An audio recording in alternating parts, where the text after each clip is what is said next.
Okay, Giorgio. Rather yung hit song mo yung Sana Naman, di ba? Sa bahay ko. Yeah. Benny pala yun. Si Benny niya. Can you talk more about yung, kasi binasa ko yung release, ano? There's a certain technique na tinuro mo kay Dindo para ma-expand yung range niya. What's that? Well, kasi when I heard him sing, na usually yun naman ang sakit ng mga Pilipinong singers na as a race kasi very sound-based ang mga Pinoy. So, kaya ang galing natin kumopya ng accent, kaya di ba, ano yung mga call centers. So, maraming mga singers, yun yung maling ginagawa nila na kapag meron silang idol, they tend to copy the sound of their idols na without realizing their own voice, yung potential, yung movement ng sarili nilang muscle. So actually, yun lang naman yung ginawa ko na pina-realize ko lang sa kanya yung placement, how to use his voice, yung natural voice. Actually, ang rule is your speaking voice should be an extension of your singing voice. Kapag nagkakaroon na ng pagkakaiba yung speaking voice na singing voice mo, then you're not using your voice properly. And pag nangyayari yun, mali yung movement ng muscles mo. So yung range mo, imbes na magamit mo talaga yung capacity ng vocal range mo, hindi mo siya nagagamit. So yun yung ginawa ko sa kanya, for him to realize na kahit anong ilabas mo dyan sa bibig mo, maganda yung boses mo. So you just have to think that you're not singing but you're speaking. Yun.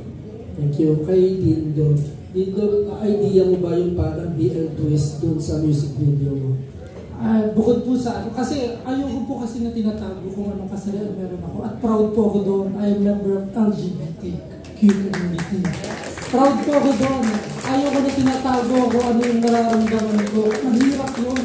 Gusto kong gumalaw ng malala. Gusto kong maglakad sa kalye na alam ko sa sarili ko na wala akong tinatago.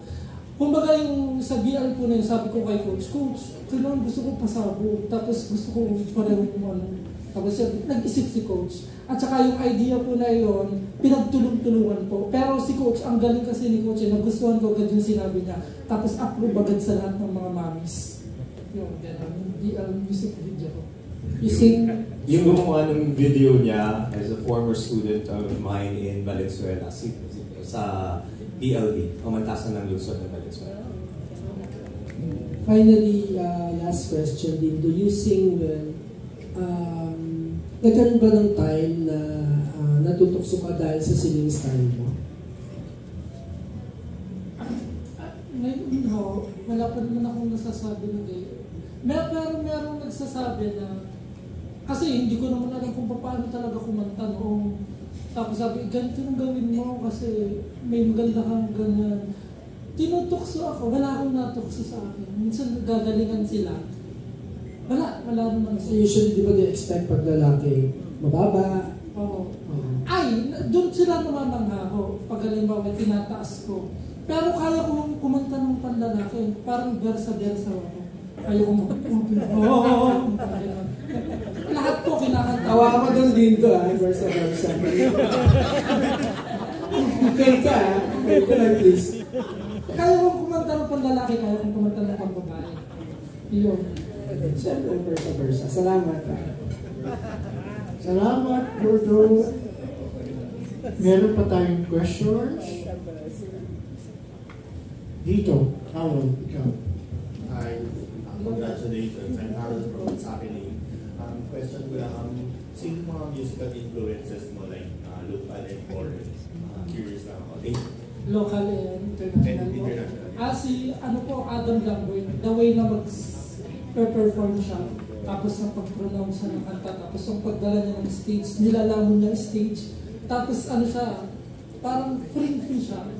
Lahat gusto niya gawin sa stage, tapos ang pag-kilos niya, kumbaga parang yun ang idol ko. Tapos ang galing ng boses niya, tsaka yung pag-husky, pag tinataas niya.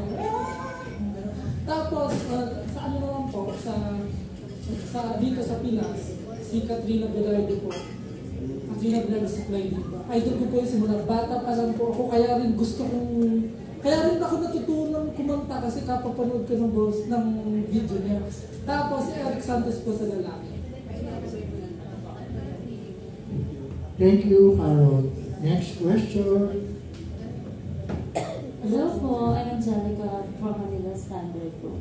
Doon po sa, nung kinanta niyo po yung single niyo po, na parang ang lalim ng hugot. Saan niyo po kinuha yung feelings po para makadali po siya ng maayos? Yung katotohanan po iyan, siyempre nakaranas na din naman po ako dati ng breakup. Pero inisip ko na lang po yung mga masasakit na nangyari sa akin bukod sa relasyon, yung mga relasyon ko sa mga kaibigan na dating mahal ko, na wala, na ganyan. Tapos inisip ko din po yung mga pinagdaanan ko na ngayon ay eto na yung kanta ko mismo na alam ko na hindi mawawala. Sige, last question po for me. Dream collaborations po. Dream collaborations. Kaya sa mga gusto niyo pong makalab po in the future. Maka-love team? No, maka-collab. Ay, sorry.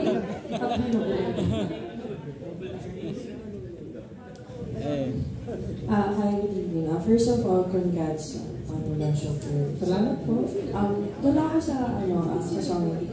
Since na-mention na it's yung by Ben siguro, how hands-on are you siguro? Like, paano yung collaboration yun si Ben when it comes sa song? Ay, nagpapasalamat po ako muna kay Johan, yung isa pong artist ko ni Sir Jerry Saturno. Kasi nakita ko, Jerry Saturno. Kaklose ko po yun, taga Batangas din. Ngayon, nasa Macau na nagtatrabaho.